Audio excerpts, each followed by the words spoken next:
Thank you very much indeed. It is now 10 a.m. on Wednesday, the 20th of March. My name is Darren Sanders. I'm the Liberal Democrat member for Baffins, whoa, hello there, North Milton and South Copner, and also the Cabinet member for Housing and Tackling Homelessness.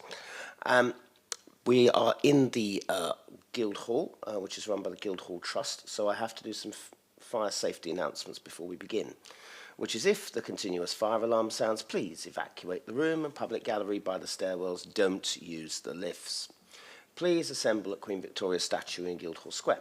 In order to comply with the fire marshal regulations of the Trust, anyone who signed in at the reception desk should sign out when leaving the building at the end of the meeting. Now, for those of you watching online, hello, but I want to draw everyone's attention in this room to the fact that this is happening. So everyone speaking via a microphone will be on camera, including those making deputations.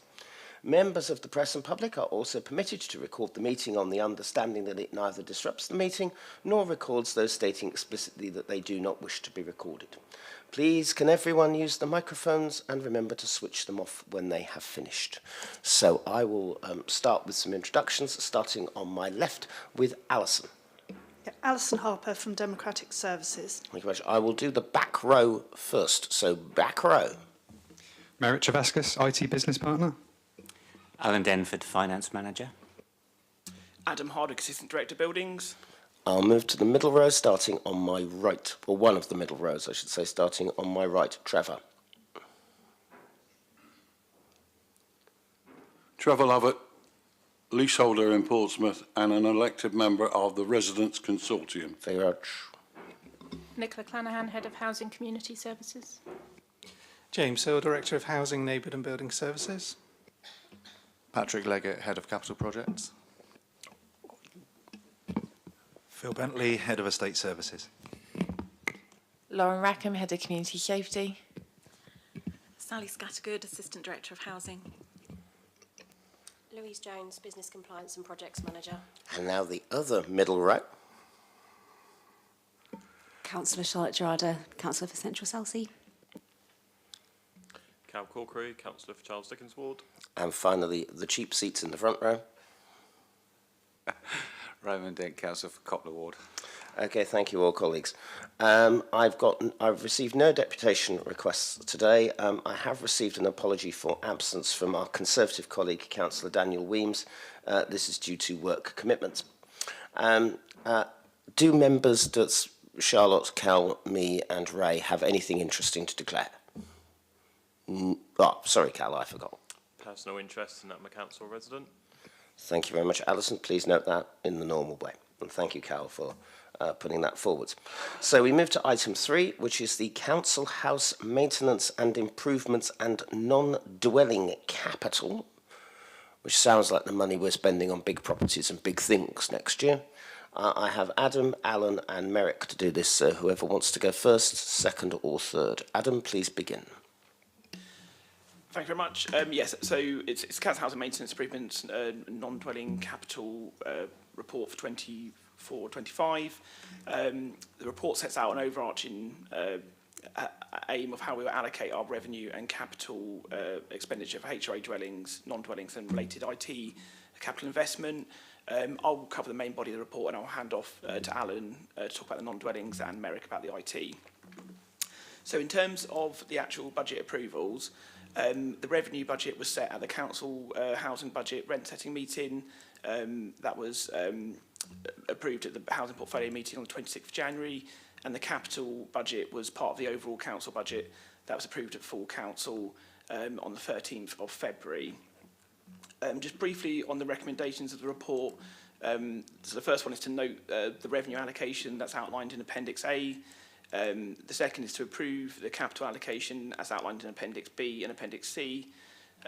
Note the end of year position, and then also that to request that we bring back a mid-year report to update on our expenditure throughout the year. So in terms of the actual budgets that we've been allocated themselves, so in terms of revenue expenditures, this is sort of for our day-to-day repairs basically and voids. We've been allocated £30.4 million, which is a 5% increase on the budget for last year. This includes a few the key lines as outlined in Appendix A, but just some of the key ones. There's an additional allocation for the recently acquired properties from Clarion for the additional repairs that we'll have to do there. We've introduced a new budget line specifically around damp and mould. So linked to the report that Steve brought about the damp and mould policy, this will allow us to better monitor the expenditure around damp and mould and also ensure that we have finance available to remediate any issues. And then probably the last key one is a new line again for PV servicing and maintenance. So we've got a lot of PVs across our stock, and they're all coming to the age where they need a bit of planned maintenance. So this just allows us to ensure that we can keep them working in good order and ensure the income continues. In terms of the capital budget, the allocation for that is 28.5 million. And again, in terms of like the allocation of that is outlined in Appendix B, which are some of the key points really. There's a number of large ongoing projects which run cross-year, which you'll see continuing from last year.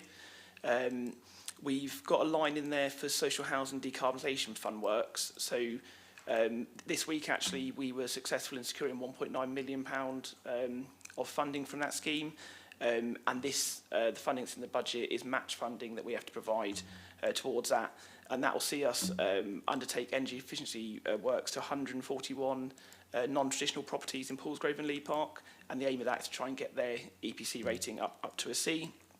And then the final sort of key aspect there is around building safety.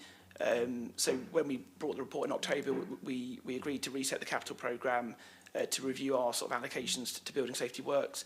And you'll see that we've allocated £4.3 million specifically towards building safety, which is a significant sum. And when you add in additional lines in there that are related to fire safety, building safety, the total budget for that work is around 5.7 million. Section 6 goes on to review our sort of in-year expenditure for 23-24. So in Section 6, it starts off with revenue, and it outlines a lot of the work that the teams have done. Continue to do excellent work. You'll see that we've done over 50,000 response repairs this year, and done void works to allow 869 new tenancies to commence, which is good, and alongside ongoing compliance works. One of the key aspects for the revenue side was in the October report. At that point, we were predicting potentially up to a £1 million overspend of the budget. The teams have worked really hard around that, and I'm pleased to say that we are looking to hopefully bring it in within budget now. Some of the factors that have influenced that are we've seen an easing in material prices. They've stabilised and they're more readily available, which is good. The service providers are being able to undertake more work through their directly employed staff, so they're having to subcontract less work, which helps lead to a cost saving. And also from a PCC point of view, we are undertaking additional inspections of repairs and voids, to make sure that we are doing the right repair at the right time. And again, that's having an impact on sort of reducing the spend on that budget, which is a positive. So the in-year pressure there is sort of addressed. In terms of the capital programme for this year, the original programme estimated we'd have to have a draw on reserves. The start of the year it's 3.89 million, and I think in the October report that was refined to 3.69 million. We are looking at an underspend on the capital side for this year. There's probably two main factors around that. The first is obviously the reset of the capital programme in October allowed us to review our projects and the future allocation of funding. But also with a number of significant projects, there's been some natural slippage with those. So whilst we haven't spent the money this financial year, the money is still needed, and it's been moved basically into 24-25. So if you look at the actual overall 24-25 cost, I think it's about £2 million in excess of the budgeted amount, but that is funded through the underspend this year. So the aim for next year is basically to not draw on the reserve, and that's how it's been budgeted for. In terms of just a general overview of the industry, as I mentioned previously, material issues are sort of easing. There's been a slight reduction in costs there, and the supply is improving. The key pressure is obviously around wage growth, so that's still that's the main driver of costs, and sort of recruitment, etc. associated. And I think I've put the industry forecast from the BCIS in section 7, and from talking to our service providers, that what I've written there, they're seeing as well in reality. Section 8 talks about future budget pressures and mitigation. So I think whilst it's really good that the teams have worked really hard to manage the in-year pressures this year on the revenue and the capital, I think it's still with a note of caution about future pressures. So there's still, we have an ageing housing stock, and there's significant demand for works that we will need to, budget for in the future. So that needs to be kept in consideration. We're also, trying not to go into reserve, so that's, limiting sort of the extent of the budget. And around building safety work, whilst we have allocated, like I said, £4.3 million specifically towards that, my feel is that we will need to increase that year on year for the next few years to address works required coming out of that.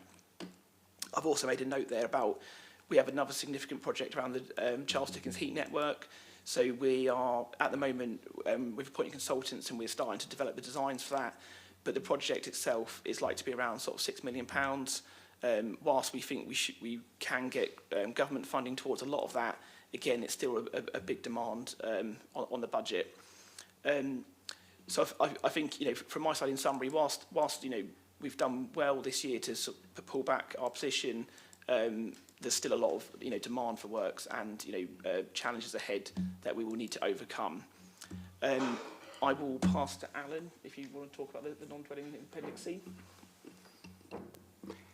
Thank you, Adam. Yeah, and nothing to add to the comments in section 12 on the housing capital programme, but I did just want to bring attention to Appendix C of the report, which deals with the non-dwelling capital programme, which has been expanded from previous years to deal with all non-dwelling capital expenditure and not just the IT budgets. And specifically this year we've included 120,000 for adventure playground equipment to replace and renew that, and also 500,000 for a youth hub, a small youth hub at Stampshaw Adventure Playground.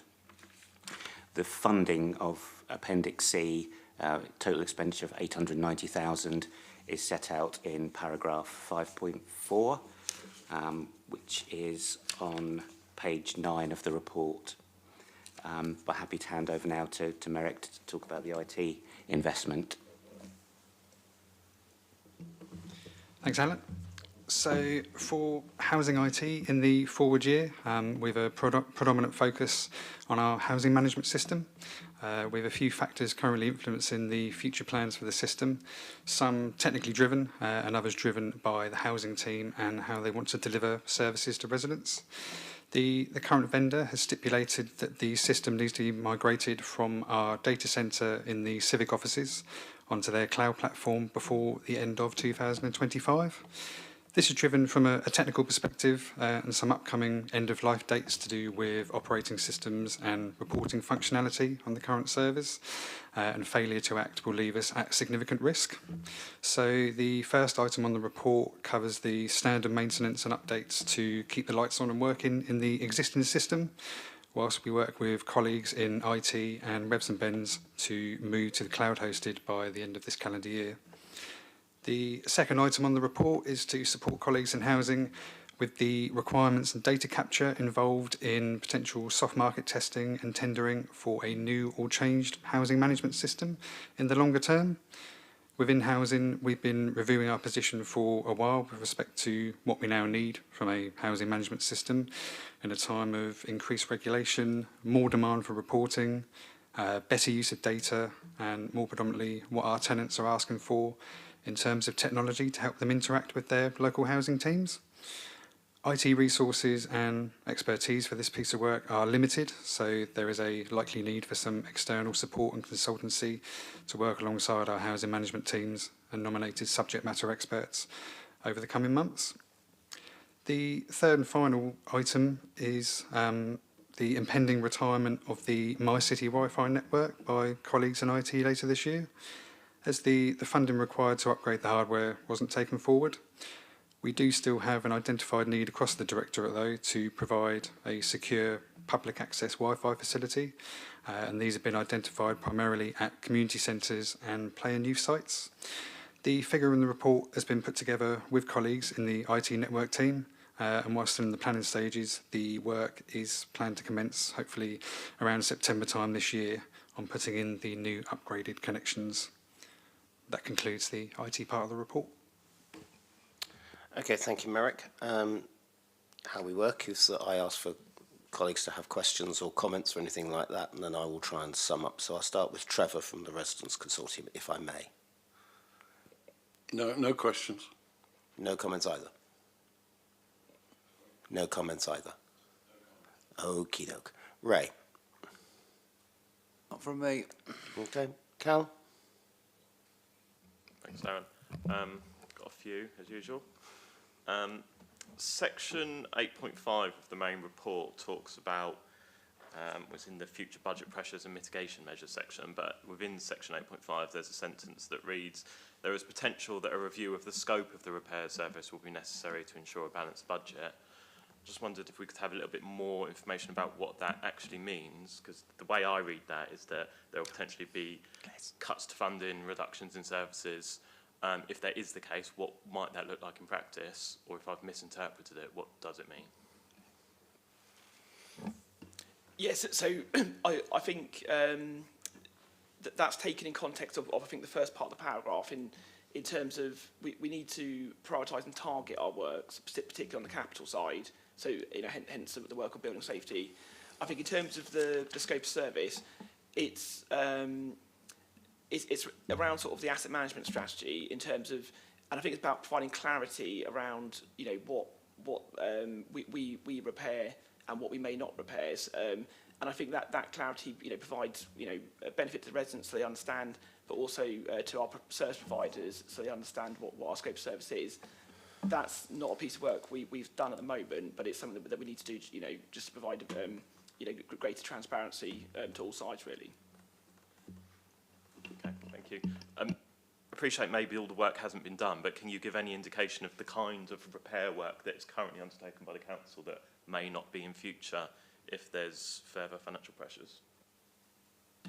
So, well, I can give a brief example. We've on our voids, for example, we provided more detailed sort of service criteria for our service providers to refer to and for our staff to refer to when doing voids. And the example I give for that is the key fundamental of all this is the right repair at the right time. And because we provided clarity around when we would replace a kitchen, when we wouldn't replace a kitchen, it's meant that actually when we've done our voids, the number of bathrooms and kitchens we've actually replaced at the void stage has reduced, which in turn has led to cost savings. But the key thing is that the kitchen and bathroom for the new tenant coming in is still to a good standard and meets their needs. It's so it's just redefining what the right repair is at the right time. Okay. Carry on. I appreciate it's early stages on that one, but obviously we'd be keen to kind of be kept up to date if there are any changes coming down the line. Having been involved in some casework, for example, on voids, where I don't think the standard has been to an acceptable standard, I would be concerned about those standards decreasing in future. Moving on, the Charles Dickens heat network replacement. My understanding, I may be wrong, but the current system that is gas powered. Is that correct? Yeah. So with a replacement system, would that also be gas powered, or are we looking at renewable energy sources? The replacement system we're currently looking at would remain a gas-powered system, yes. And are there alternative renewable energy sources that could be used? Not particularly for that scale of installation. Again, if we change to say heating the blocks electrically, there's knock-on implications in terms of you would potentially need to do additional work such as external wall installation, etc., to improve the energy efficiency of the properties as a whole, which at this time we aren't planning to undertake. Okay. I mean, obviously this council and the world apparently signed up towards a journey towards net zero, and that journey needs to be sooner rather than later. There's obviously a discussion about coming away from gas, and there was discussion about whether gas boilers will be banned from 2030 or not, which obviously isn't very long away. It just seems to me potentially a lot of money to invest in a system that may then be not deemed to be kind of acceptable or the best thing for the planet in just a couple of years' time.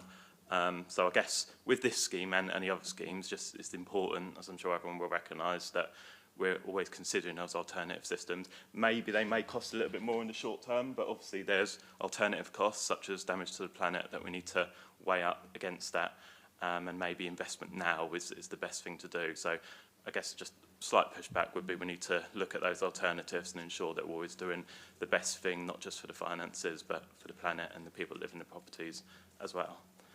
In terms of building safety work, I know this has been ongoing since the Building Safety Act passed, I think, in 2022. And it seems to me there's some work that is dependent upon this assessment being completed, I think is the feedback we've previously received. So when will this assessment be completed and that kind of programme of works be agreed and kind of implemented? Yes, so we've been undertaking numerous surveys to all of the blocks, and that's an ongoing process. We should have most of the reports back, I would say, probably in the next month or two, and then we will obviously review that and resource accordingly. I think, from my perspective, we'll obviously bring the October report, which we should be able to give you a lot more detail about the results of those surveys and then what our planned programme of works is coming out of it. Okay, thank you. One thing I know isn't in the report, but possibly because it's a more recent issue, is the cladding issues on Westminster Place and Wingfield Street, where by the sounds of it, it's going to be quite a lot of capital work required to put those right. What are the implications for the kind of budget that we see before us? Is there allowance within that, or is it going to have to be reviewed on that basis? So part of the reason, obviously, for the increase in the building safety budget is to allow for additional works that may come out of the surveys to be undertaken.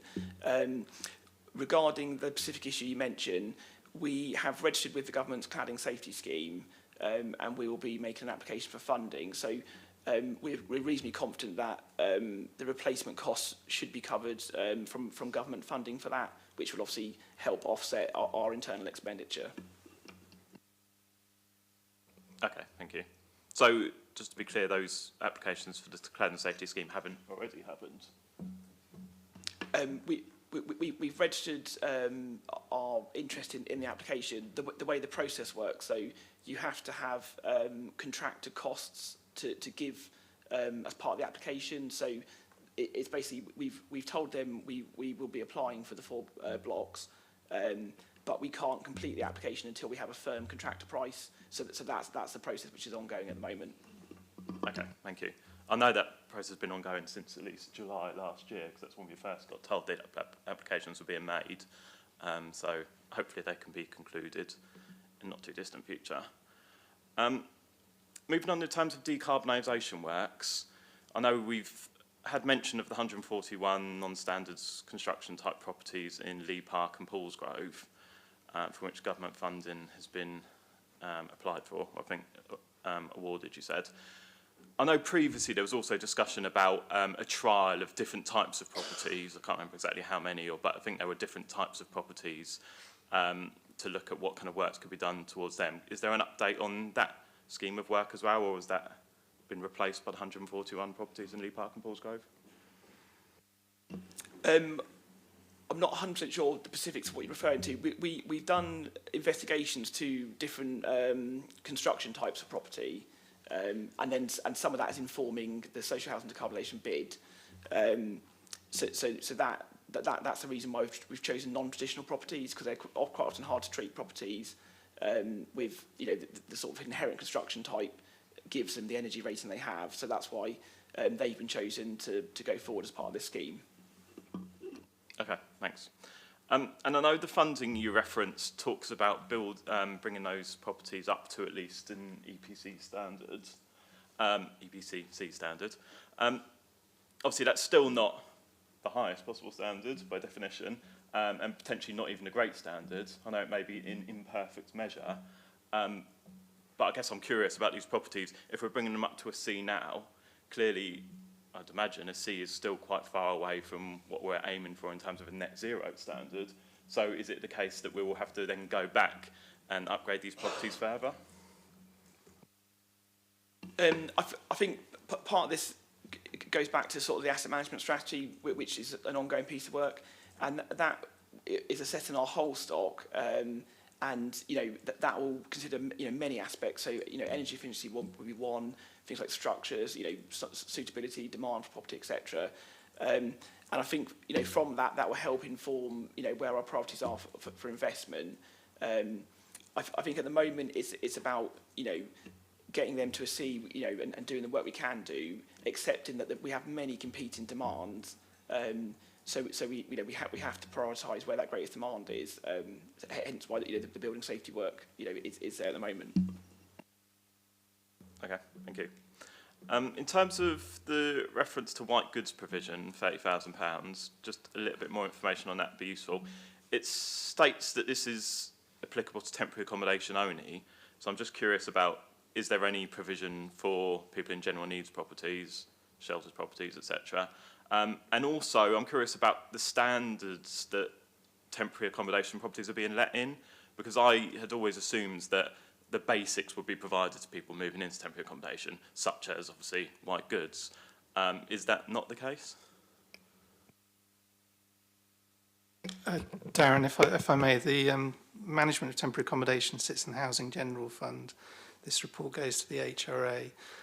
There is a contribution here from the HRA for white goods in temporary accommodation, but in terms of standards and so on, that's a question for a different meeting, and we can take that offline and pose that to the appropriate team. I hate interrupting, but I think it would be useful if Housing Needs and the TA team do reply to that question from Cal, if that's all right. Yep, that would be fine. It's going to have to be in writing, Cal, and I'm sorry about that, no, but that is fine. life at this stage. Because, I mean, my expectation would be, I'd be interested to hear what the answer is, my expectation would be that people moving into temporary accommodation, people by definition in hardship and kind of probably just experienced quite a poor experience of losing their property and becoming homeless, would have the basics they need to maintain that, of which white goods is clearly one. I've also dealt with recent casework where people had obviously moved into an unfurnished temporary accommodation property, which again, I'd always assumed they were furnished because quite often people won't be moving with their own goods. So yeah, it'd be useful to, it may not be able to happen in this meeting, but it'd be useful to hear if that. Yeah, that's fine. I mean, I would also say that there are, I know from my own caseworkers, I'm sorry to do this to you, that there are some cases whereby people have significant income or significant reserves. So it's not always the case that they're in hardship. Sometimes it's because their landlord has just decided to buy the property back.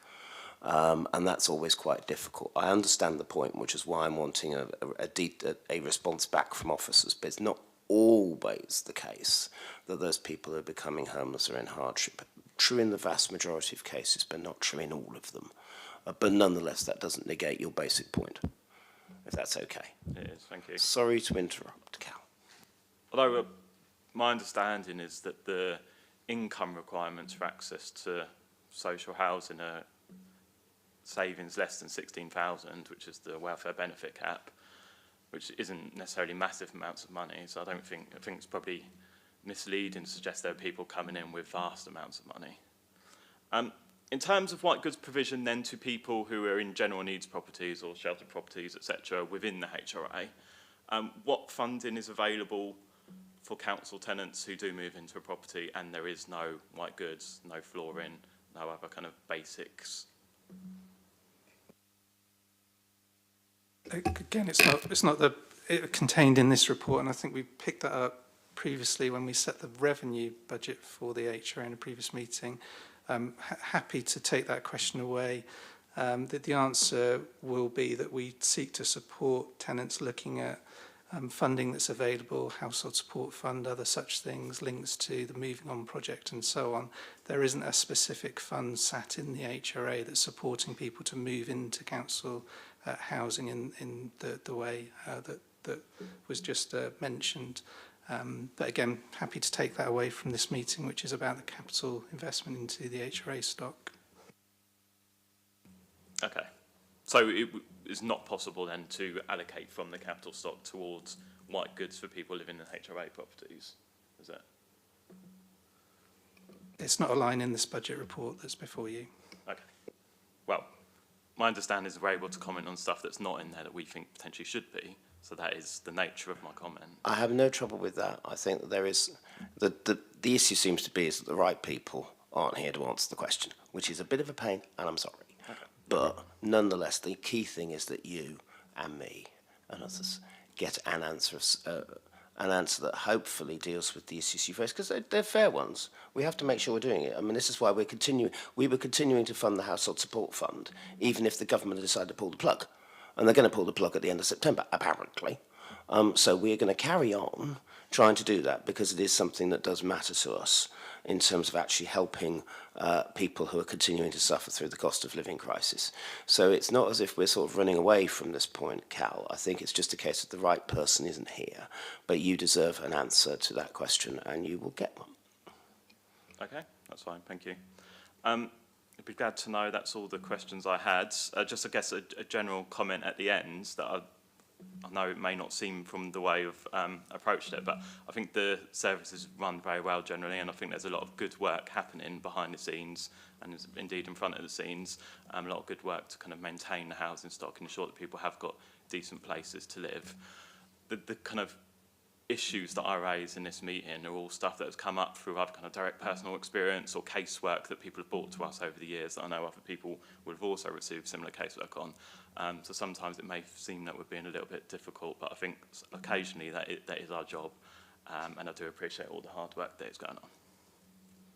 Thank you, Cal. It's called something called scrutiny and something called democratic challenge.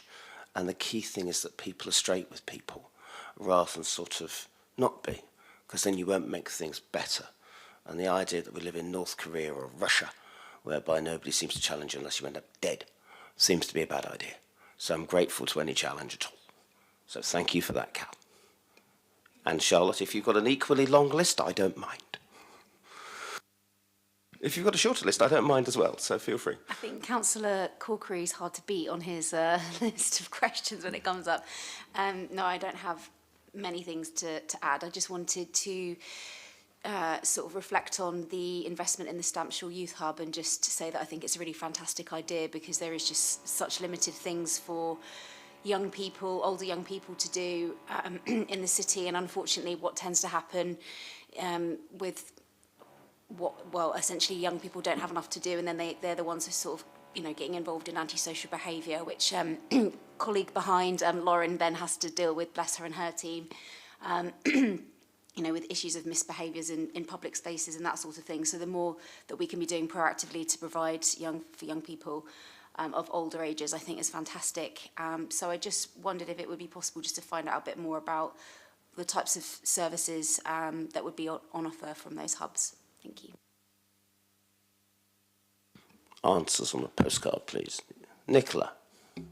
Hi, the Stampshaw Youth Project Hub is a partnership between Careers and the Play and Youth Service. So there will be youth activities in the evenings in line with the Play and Youth offer that's existing. And then in the daytime there will be an offer developed by the Careers Service to support young people into employment and understand what apprenticeship opportunities there are available. Is it okay, just what's the age range of the service, please? The funding is for 14 to 24, so 14 to 19 as standard and then up to 24 with learning disabilities. Thank you very much indeed, colleagues, for all that. Just a few observations and a question from me. Adam, what is a non-traditional property? So most houses are built with bricks and mortar. These are typically post-war sort of system built, so like, you know, concrete or steel frame. You know, they're not made out of brick. And where is the Charles Dickens heat network? Don't say Charles Dickens. Good question. I haven't got that exactly to now. Apologies. A straight answer. I Pretty know sure you it's know. Barkis, Nickleby, Copperfield. What's Copperfield's sister block? Yeah, and Pickwick. Yeah. No, you nearly didn't know a block in your wall, Calf, which I'm deeply astonished. I'm appalled. Right, we'll deal with that later. So yeah, I think the difficulty we've got, which came out in some of Cal's questions, is basically like what all authorities have got, which is that we don't have the financial freedom in order to fund the projects that we want to do. We had a long councillor colleagues had a long discussion yesterday about the crisis in local authority funding, and that applies just as much to this budget as it applies to the general council tax budget. So I think the answer about your repairs question basically stems from that. I don't want to see standards go down. We've changed the system to actually put the resident and the worker at the heart of the system, and that's meant we haven't had to make the severe cuts that other authorities, doesn't matter who's in charge, have made, and I think that's very, very helpful. I would also want to know more information about the alternatives and any potential alternatives, any potential cost to gas-powered alternatives as well when we go forwards. But I think the other thing that's in the background that may affect things as we go forward in this budget is apparently we've apparently got 2 elections coming this year, one of which is a local election and one of which isn't. And I think as the year progresses, we'll have a clearer idea of what any potential change of government will do for local government, if anything. Hopefully there'll be a bit more financial freedom, as we all agreed yesterday. But that may change things, and that may well change the budget as we go forwards. We can't budget for it now, but it's sensible to do so going forwards. In the meantime, we've got to look at what the priorities are, and there, for me, they are people having a safe home, people having a green home, and planning for future decent communities. And that's why we're focusing on the building safety cases and some of the work. I'm particularly impressed to see a damp and mould budget at last, which is very good news. We've also got to make sure it's green, which is why getting the money from the Social Housing Decarbonisation Fund is very good. And we do have to make sure they are as energy efficient as possible. I'm also pleased to see money for the adventure playgrounds as well. And Charlotte was right to raise the issue, because many local councils gave up on youth services years ago. Again, that's not a partisan point, it's just everybody did. We didn't. We put them into housing estates. Now that's created issues in my ward, Charlotte's ward, Ray's ward, because there are just not enough youth services in the rest of the city, which we as an administration are working on, through provision at Bransbury, through provision at Moneyfields, through the John Jenkins Stadium and provision at KG5. But it is an issue we have. But in this context, it means that for the poorest people in the city, we have a youth service, which is very, very good and will change and does change people's lives. The only other point going forward is obviously the asset management surveys and the cladding, which Cal's raised, which is not just the blocks in his ward, but other blocks as well going forwards. Again, it's crucial that we make sure things are safe. We will not have a repeat of the horror of Grenfell, and that ain't happening, because it shouldn't happen. It shouldn't happen there. So it's a tough environment, a tough external environment, but hopefully we are prioritising what we can. And I look forward to any potential changes, external changes from any potential new government that will make life a bit better so that we don't have to review things like the scope of the repair service. So on that basis, colleagues, I'm okay with the report. Alison, if that's all right. And thank you for all your questions. That's very, very helpful. The next one. Now, colleagues in the back middle row, I'm sorry, but the microphones are done on the basis of council meetings and council law meetings, which means there is social distancing, allegedly. So apologies if you all have to sort of move your microphones around. But now we have the Local Authority Housing Landlord Services Complaints Policy, which is either Sally or Louise. Louise, as you have the microphone, feel free to start. Thank you very much. So this report details the new local authority housing landlord service policy, and it provides supporting information regarding the necessity of its introduction. It's a new policy, it's relating to landlord-specific complaints, and it will be applicable to anyone directly affected by local authority housing landlord services. For all other services, including H&AS, these will still sit with the PCC complaints process. So as detailed in the report, the Charter for Social Housing Residents and the associated Social Housing Regulations Act 2023 requires that landlords are responsible for the management of complaints relating to landlord functions. PCC City Help Desk currently manage all HMB complaints in line with the corporate complaints policy, but this does not give the level of visibility required for HMB to meet the responsibilities placed on us as a landlord for those complaints relating to landlord functions, and this will be required from the 1st of April 2024.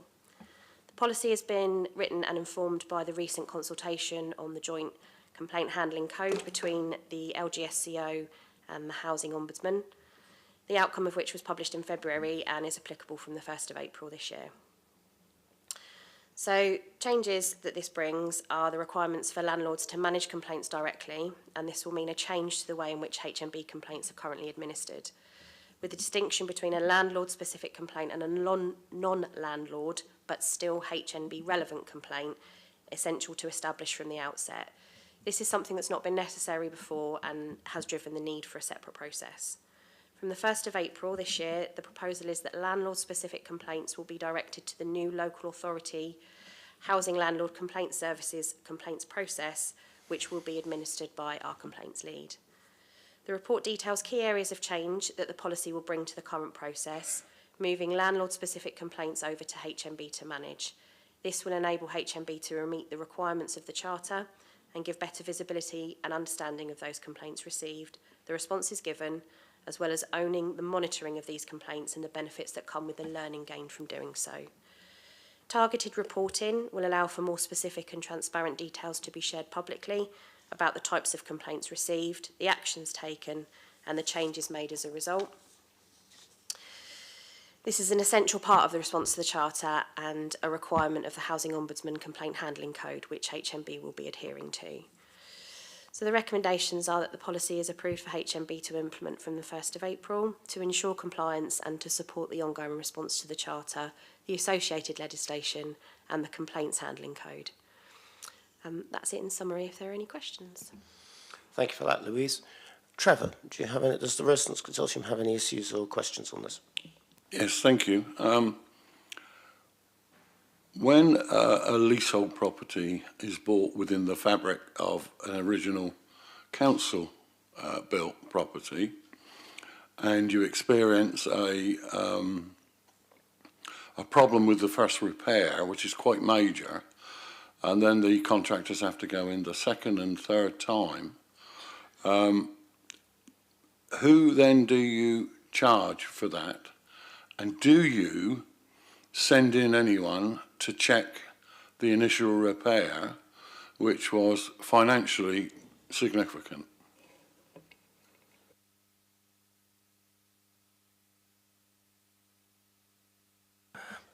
I think that's a complaint, Trevor. I have to say now it will be handled under our new policy. I have a sneaky suspicion. It became a complaint on the second time and the third time. So the cost involved was quite significant. It is sorted now, finally. But when you consider scaffolding going up 3 times and coming down 3 times, it was financially quite a lot of money. I understand that. I think that so we've got a complaint. So how would this policy handle it then? Would it handle it?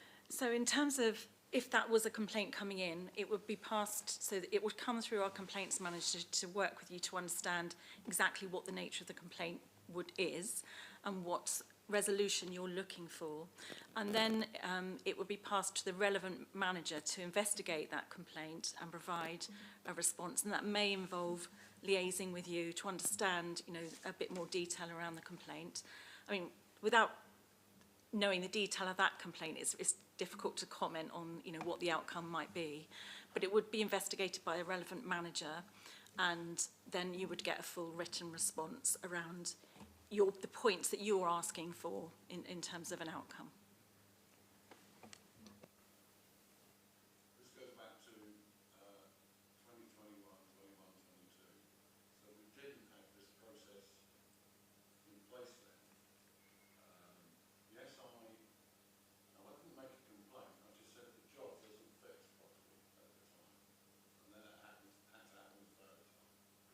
Thank you.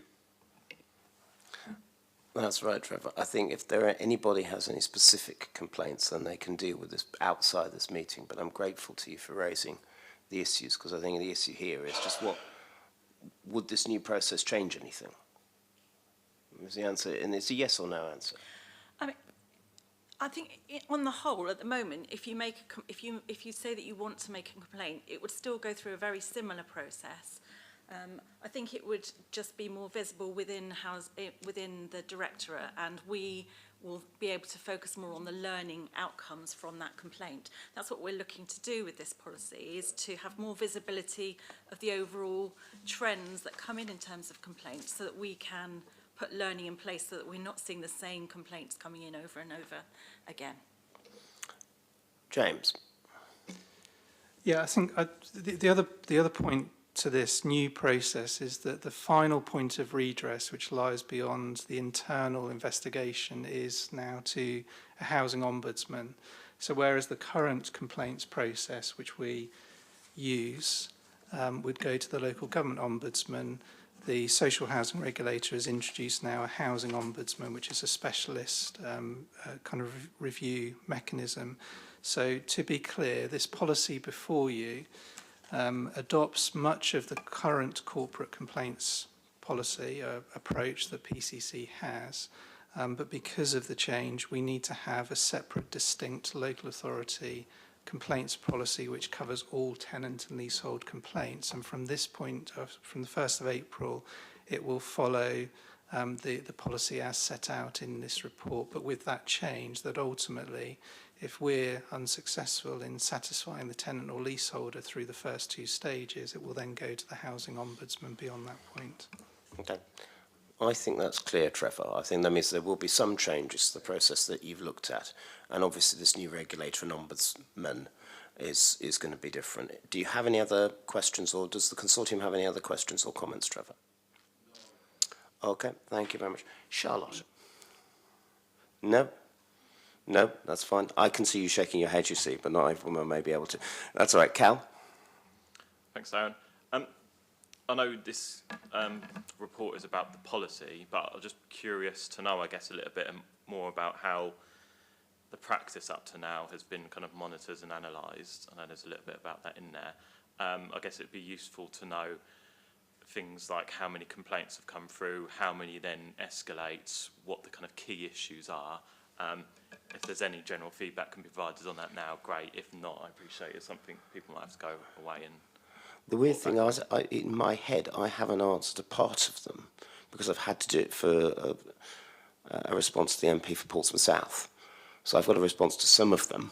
So I can answer bits of that, but it won't be all of it. Louise or Sally, any ideas? Yeah, so we haven't got any numbers in front of us. We could certainly come back to you on that. But in terms of the way it works at the moment is that it's managed corporately. So all complaints for any PCC service go into the corporate complaints lead. They make contact with the complainant to understand exactly what is the nature of the complaint, to get the detail. And once they've identified exactly what the response, what they want investigated and what outcome they're looking for, that's then sent through to whichever team is relevant to investigate and to provide a response. That corporate team track the sort of timing of that response to make sure it's going out in a timely way, and we're keeping to deadlines that anyone is setting around complaint response. And the response is signed off usually at director level for a stage 2 complaint, and a sort of head of or senior manager for the stage 1. So it will go to a stage 1 complaint first. If the complainant's unhappy with the response, they then can escalate to a stage 2, which again goes through a similar format with them agreeing with the corporate team what the issue, why they want it escalated. That will go back to a more senior manager to investigate via the director, who will identify which manager is appropriate to investigate. They'll get the stage 2 response, and then they can, if they're still unhappy, still go to an ombudsman. The slight change now is that you can also now go to an ombudsman at any point in the complaint process. So previously you needed to wait until you were at the end of stage 2. The new regulation is that actually you don't need to do that now. If tenants are unhappy at any point through the process, they can go straight to the ombudsman. Often what will happen is the ombudsman will still come back to us to ask what stage we're at, but that is a slight change. Great, thank you. I guess in terms of reporting into this portfolio, now the responsibility for complaints is being taken in-house, if you like, by the HRA, it would be useful in future meetings to get to maybe an annual update on kind of number of complaints, stages they've gone to, key issues, just by way of, I guess, monitoring. Just another thing to add in terms of, I guess, policy and approach towards complaints. As councillors, we do sometimes get involved in complaints and people will come to us wanting to make a complaint or having made a complaint and not been happy with the outcome. Something that I've been involved in that I think has been really useful on a number of occasions is then facilitating or requesting face-to-face meetings for residents who perhaps have had correspondence by email or in writing and then either not been happy with the response or kind of not fully understood it, or often not feeling like their voice has come across during that process.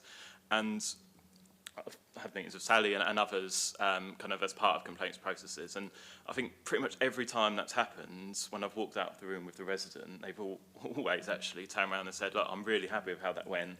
I feel like I was listened to. They've said they'll go away and look at it. They kind of look me in the eyes, and now I know that a real person is dealing with it. So I guess just, yeah, kind of advocacy for those meetings being offered. I don't know whether it can formally be as part of the policy or whether there's something in a letter that says if you're still unhappy or you don't understand quite what's happened, we can offer you a face-to-face meeting. If that doesn't already happen, maybe it's something that could be considered. Yeah, no, absolutely. As you say, that is something that we do often include, especially where there are those more sort of complex complaints. But with the new policy, it's a chance for us to look at what our process is and refresh it, and indeed refresh training for those officers that are investigating complaints. So it is something that we are going to be promoting. It's not always possible, but where we can, we will promote that. At the very least, there should be a telephone conversation, and if the tenant's asking for it, then a face-to-face meeting, and that can be in their home, in the civic, in the area office, wherever is appropriate for them. Great, thank you. Thank you for that, Cal. Ray? Sorry, James was going to come back. He may have numbers in his head. No, I don't carry too many numbers, sadly. No, but just a point of clarification, hopefully helpful. All of the Directorate's complaints and compliments, we get a few of those occasionally, all of those will still be reported as a whole through the corporate system. So where those stats are currently reported, which I think is into the Employment Committee through the GAS reporting mechanism, will still include all of the complaints and compliments from H and B. The policy, though, will allow us to further differentiate those that are to do with the local authority. And just to kind of just feed from Councillor Corkery's request for an annual report, we're going to need to publish this amongst much performance information to our tenants and leaseholders, and we'll use House Talk. We can bring it here as well. So not to lose sight of the stats that already exist for members to scrutinise complaints for the City Council, which includes the Directorate and landlord complaints, but equally will be specifically reporting to our tenants and leaseholders and members on the local authority complaints and compliments as well.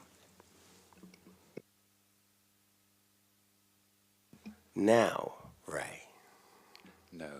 Oh, that was quick, wasn't it? Okay, that's lovely. Right, a few things from me.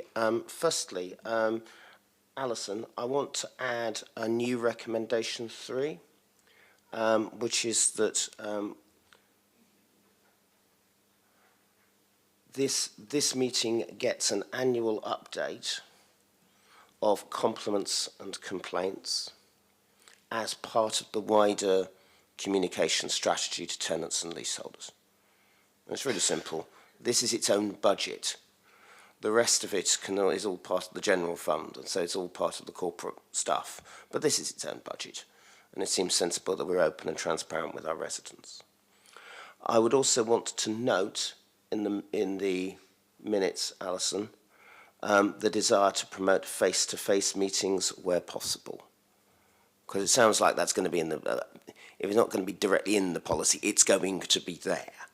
But I just wanted that in the notes so that anybody who reads it knows that that's something that we all want to do. has said how we handle complaints is important. We have any tenant who's upset is one tenant too many, and we all get them as councillors. And sometimes they're right and sometimes they're wrong. And that's hard because the tenant will, or the leaseholder will always think they're right. And that's great, and that's understandable. So having a clear and open process to deal with these things is very, very important. I know with damp and mould, for instance, that we had significantly fewer complaints than A, I was expecting, and B, what looked like went to other housing associations, which I think is encouraging. So I think there's some good systems in place, particularly at that sort of stage 3 level, which is the equivalent now of the social housing regulator and the housing ombudsman. So it is a good service, but we have to always be accountable, and that's important. So with those two additions, Alison, I'm happy to agree this report, if that's all right. Right, we go to the next item, which is the Local Authority Housing Antisocial Behaviour Policy. Again, it is Lauren or Sally. Who wants to go first? I will, thank you. So I'm here to update members on the Council Housing Service process for managing antisocial behaviour and seek approval for the policy. The policy covers involving our local authority homes owned by Portsmouth City Council, tenants or members of their household. ASB that occurs within a neighbourhood in which we manage property and the antisocial behaviour involves a PCC resident, or that takes place at our workplace affecting or caused by tenants and leaseholders in Portsmouth and haven't taken into account the wider strategic picture. Just to cover off some key points, it's worth noting that the previous policy was implemented in February 2018 and hasn't been updated. Since then, the government has published its Social Housing White Paper in 2020, introducing a new charter for social housing residents, which includes local authority landlords. The Social Housing Regulation became law in July 2023 and provides the legal basis for many of the measures set out in the Charter. 2 of the 5 standards particularly appropriate to this policy are the Neighbourhood and Community Standard, which is issues around neighbourhood and communal areas and antisocial behaviour, and Tenant Involvement and Empowerment Standard, so customer service and complaints, tenant rights and involvement. Key points of note in the policy. So the policy will outline what residents, third parties or members of staff can expect when reporting antisocial behaviour. The policy mirrors the tenancy agreement of how we expect residents to behave. Examples of incidents we would not determine to be ASB include normal household noise such as vacuuming, smells from cooking and DIY within sociable hours. Staff will be trained and equipped with guidance, risk management frameworks, policies and procedures so that they can deal with cases of ASB effectively, utilising the appropriate enforcement tools. Staff should also seek to understand any underlying causes associated with ASB, including hate crime, domestic abuse and safeguarding. Staff will complete a risk assessment to assess the risk posed by the reported antisocial behaviour and assess support needs of those involved. We will agree appropriate actions with the complainant, which could range from surrounding posting, words of advice, out-of-court disposal or tenancy enforcement action. When ASB is reported, staff will work with the complainant and the accused, the alleged perpetrator. If we decide that a report is not antisocial behaviour, we will advise the complainant of this decision and may still be able to help by offering advice or alternative routes, specialist agencies to resolve the issue raised. We will work closely with partner agencies to maximise opportunities to resolve ASB, offering support when we need to eliminate the root cause. When possible, we will seek to prevent antisocial behaviour by better trying to stop it once it has occurred. This can include ensuring external spaces have defined uses, producing clear sight lines, working in partnership with other agencies, and keeping our estates safe, clean and tidy. We recognise that the accused perpetrators may be vulnerable and need help to deal with underlying causes of their behaviour, and we will seek to identify the right support and signpost appropriately. Residents can expect the Council to treat all reports of antisocial behaviour seriously, recognising that it is a big step for residents to report ASB. The Resident Consortium has been consulted about the policy, and feedback received was about the management of mixed tenure roads and blocks. The policy was updated to include neighbourhoods encompassing areas which PCC have properties in mixed tenure blocks or roads, for example where we are only the landlord of one-off properties or a couple of flats within a block. Any ASB reported relating to a local authority housing resident will be managed in accordance with the policy regardless of its location. If agreed, the policy will be introduced and reviewed every 3 years unless there is a need to do so sooner. That was quick and quite brief. Thank you very much indeed for that, Lauren. Trevor, did the consortium have anything about this policy? That's all right. It's okay. None's okay. Ray, anything from you? No, I'm fine. Okay. Cal, anything from you? Yes, thanks, Aaron.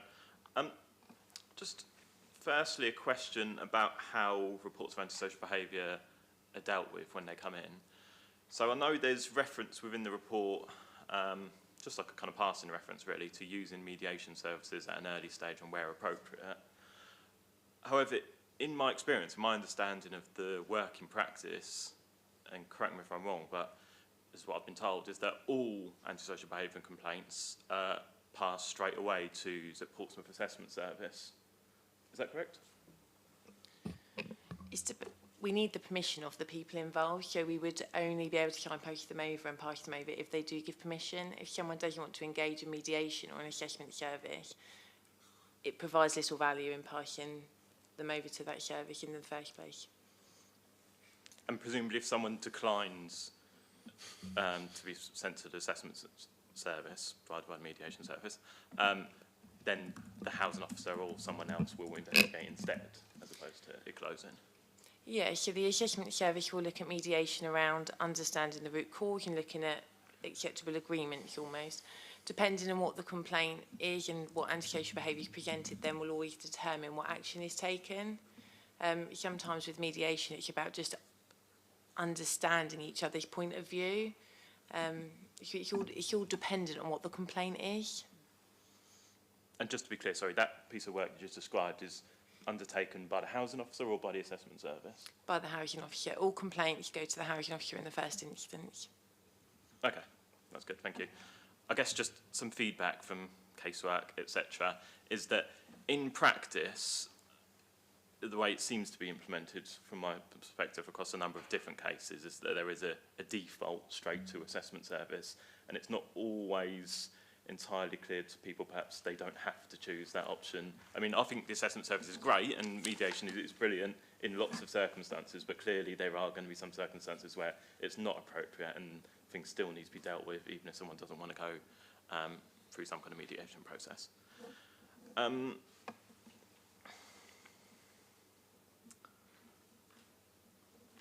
moving on. A common issue that, again, is probably something lots of people have heard me talk about before, but is around reporting of antisocial behaviour, particularly where it occurs on housing estates or within housing buildings, because there is quite often confusion and unclear messaging about how it should be reported and who to. Obviously, you've got the police, you've got the housing office, you've got the community wardens, you've quite often got different people also involved. And yeah, it's not always clear, I think, to people about who they should contact and when. And also, I guess that relationship between the council and the police is really key. It'd be useful to know a little bit more about how that partnership works. Because, again, in my experience, you quite often get mixed messages. The police will say, this is a council issue. Sometimes the council will say, this is a police issue, when actually, from the residents' perspective, they need people to be working together and not just signposting away. So the partnership with the police is probably the strongest it's ever been at the moment. We've got the rollout of the designated neighbourhood officers who are closely linked in with the area housing officers. Looking at more of a partnership approach, so we're not getting those responses of this is what the police have told us, this is what the housing office have told us, and our residents are being passed back and forth. There's always room for improvement. We're never perfect, but we'll keep going. Just in relation to the residents not knowing always where to complain to, we have just updated our website as well, making it clear on how people can report antisocial behaviour and what should be a police matter, what should be a housing related matter, and what action we can take. So hopefully that should clarify some things. Okay, yeah, that's great, thank you. Unsurprisingly, I guess, as councillors, and particularly councillors in Charles Dickens' ward, where a lot of the housing estates are, we do come across antisocial behaviour complaints quite a lot, so do often have engagement with the council and the police. and yeah, quite often the service is good, but I just think there's always, as you say, kind of room for improvement. And sometimes it's a case of just trying to get people around the table, isn't it, and all working together. So thanks. Sorry, colleagues, I'll intervene.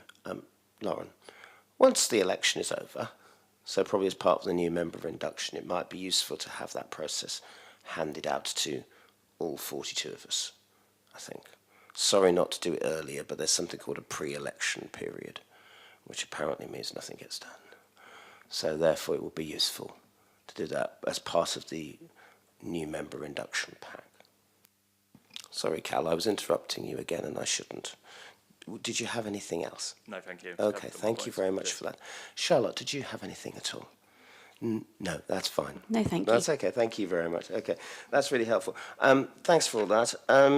Yeah, the issue around us having one house in an area that's not housing is always difficult, and I'm pleased that that's being dealt with because that's really important. I also get a fair amount of casework, and particularly around mediation, and one of the things I always say is, well, have you talked to them? Which is an informal version of mediation. And quite often, people say, yeah, I tried, but she or he weren't listening. And that's really difficult. So in some of the cases I've had to go, they've tried this and it ain't working. So the idea of going to a more formal mediation service may not work because they don't have the confidence to do it. So I understand Cal's point there, but it won't always work, I think. There is a loss of trust because there just aren't enough police around. And 101 doesn't work, we all know this. And despite the best efforts to improve it, it still don't work. So the reporting mechanisms, there's already a loss of trust in there. So any clarity on that is very, very useful. Keeping people safe on our estates matters. And then also I think some honesty matters. So sometimes I get reports about noise antisocial behaviour, I'm sure we all have had. And it's been difficult because sometimes the way the law works means that if you put in a recorder, you have to let the person doing the behaviour know. So everybody comes to us and says, you've blabbed. And that's very difficult because that's the law. So it's about navigating those sensitivities that's really, really important. And I believe this will be a distinct improvement on that. There's also the wardens as well, because until a few years ago, wardens weren't allowed in council blocks because we weren't spending rent money on wardens. But that's gone a long way, I know, to relieve some antisocial behaviour issues, and has also led to them being doubled. But we're always interested in coordination and always interested in coherence as well, because otherwise the problems Cal raises will just carry on. So I'm happy to approve this report, Alison, if that's all right. With, again, in the note of the minutes that new processes and relevant numbers will be given to all new councillors as part of the induction process. Okay, so that's item 5, so we have one more to go. HNBS Estate Services Self-Assessment for Meeting Requirements of the Social Housing Regulation Act 2023 and Proposed Neighbourhood and Community Standard. Phil, please, as part of your explanation, please explain this. Yeah, sure. Good morning. I'll try and do that. So the report I've submitted is a self-assessment of estate services undertaken in the context of the requirements introduced by the Social Housing Regulation Act and the proposed Neighbourhood and Community Standard scheduled to come into effect from April this year. And it's to say we're largely meeting the requirements of the Charter, which is why this report has been submitted as information only. So in relation to estate services, the overview of the Social Housing Regulation Act and the proposed Neighbourhood and Community Standards is as follows. The registered provider must provide tenants with information about the available landlord services, how to access those services, and the standards of the service tenants can expect, as well as the responsibilities of the registered provider and the tenant for maintaining homes, communal areas, shared spaces and neighbourhoods. The Social Housing Charter emphasises involving tenants in decision-making and prioritising their preferences. Appendix A, attached to submission, demonstrates alignment with this requirement by outlining estate services approach for resident involvement and consultation in various aspects of estate services work, such as greening projects and waste reduction initiatives. Another key aspect of the Social Housing Charter is ensuring the safety, cleanliness and maintenance of social housing properties and neighbourhoods.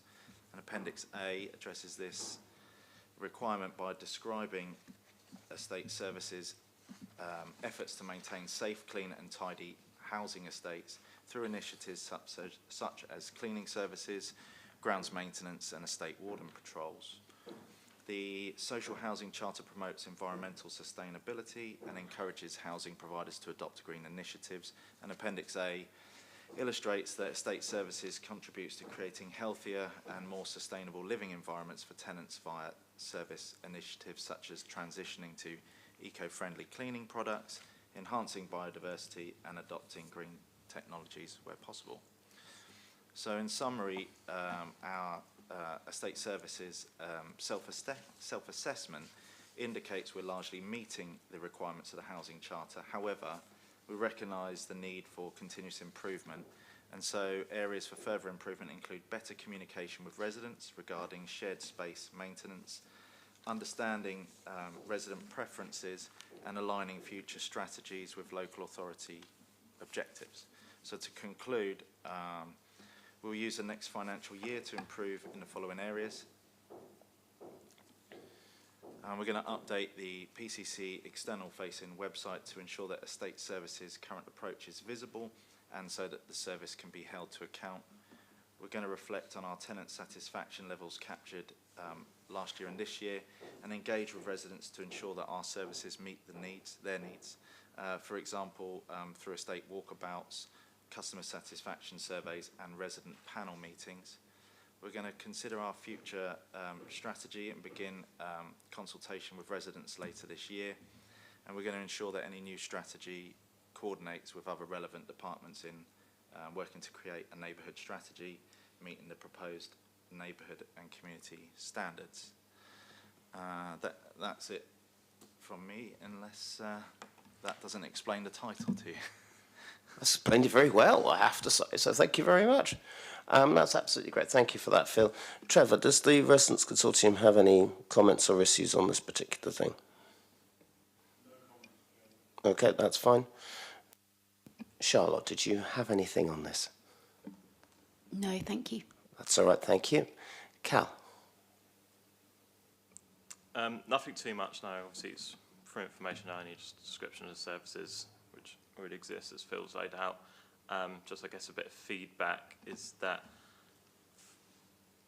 in my experience, residents are aware of kind of, particularly the Green and Clean service and the cleaning for their blocks, of how they can kind of contact them and report issues. Obviously helped by it usually being a number in quite big writing on the notice boards when they come in and out of their blocks. So it does seem that it is a service that is accessible and kind of known to a fair amount of residents. That's great, Cal. Thank you. Ray, did you have anything? Not from me. Okay, thank you very much. I'm pleased, Phil, that you actually outlined where we weren't meeting the necessary points, and that's important because we have to always try and improve. But overall, this is pretty impressive stuff, I have to say. And I think one of the interesting things going forwards for all our groups going forwards is when this process happens, is getting that sort of feedback from whoever the 42 of us are when this process occurs, because that we get the tough stuff when it comes to these sorts of things. People will come to us often when they've tried everything else. So I think that sort of level of feedback will be very, very useful going forwards when we get there, which will be later this year. So I can't approve this report because it's an information report, but I will note this report. That's okay. And that is that. So before I close, just a few things. This is the last meeting of this municipal cycle for this portfolio. Thank you very much for putting up with me. And thank you to everyone for their hard work, and thanks to councillor colleagues for their challenge and their comments, which are very, very much appreciated. Charlotte and I are up for election this year, So who knows if either of us or both of us are back. But if we are, I'm sure we will meet very, very soon, which is good news. So again, thank you all, colleagues. Have a safe trip, and for those of us involved in the election, I can't say enjoy it, but we'll see each other on the 2nd of May. So Alison, on that basis, I close this meeting at 17 minutes past